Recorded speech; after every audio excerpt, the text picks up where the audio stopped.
Hey guys, welcome to another video. I am Steph West. I'm an LPC here in the state of Michigan.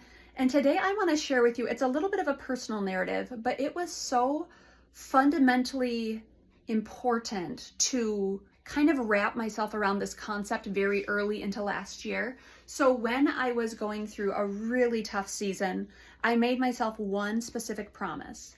I said, I'm not going to have to recover from how I choose to recover. My life was going to be topsy-turvy and in an upheaval, and I was going to want to self-soothe, and I was going to want to engage in behaviors that helped me calm down. And there's a lot of ways to do it, but there's a lot of ways to do it that are really bad for me and really bad for you probably. And I knew that the one promise I would make to myself is I'm not going to pick up a habit that is going to, in the long term, be something I have to recover from. And I felt like that was a paramount way to show myself respect and self-compassion and grace, but also understand my own addiction issues, my own kind of leaning on vices to get me through hard seasons. And so I tried to pull in things that were helpful for me, things like I picked up boxing and I worked out and I spent a lot of time doing work and I spent a lot of time socializing. But if I was having a hard day, I didn't reach for alcohol. If I was having a hard day, I didn't reach for some other vice because I knew that in the long term, while I experienced short-term relief, I would have consequences going forward. At least that's what I assume to be true. Now, perhaps your relationship with vices is different from mine. As someone who has more of that OCD structure, I can get very all or nothing. That's especially true when there's habit formation at play.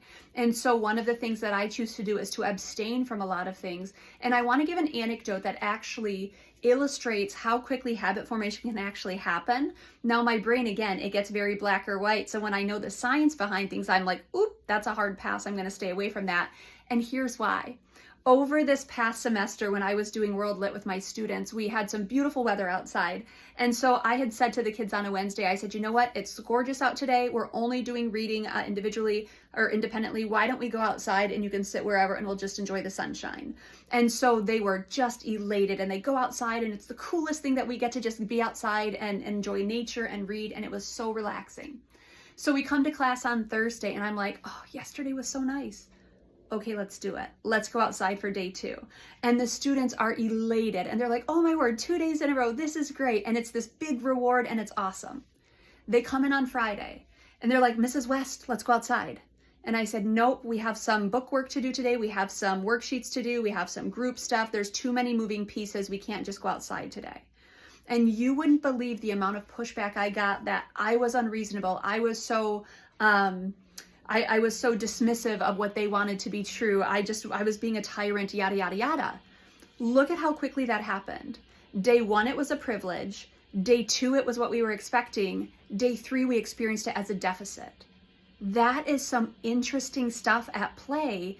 If and when we start to self-soothe, we do, I had a client say that they did ice cream at 8 o'clock on Monday. They did ice cream at 8 o'clock on Tuesday. And they got to Wednesday and it was 8 o'clock and their body was like, hey, where's the ice cream?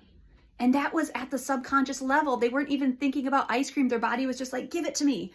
And so I operate with that knowledge. And I know that if I engage in impulsive behaviors that are supposed to soothe me down or to soothe me, and I do that a few days in a row, I'm possibly starting something that is going to get out of control very quickly.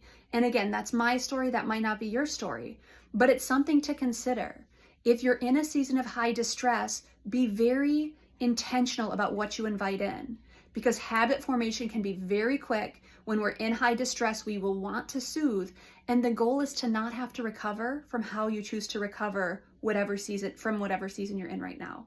And so that's my encouragement to you. Think through that. I don't want to have to recover from this, and so what might be some good things to invite into my life? Thank you so much.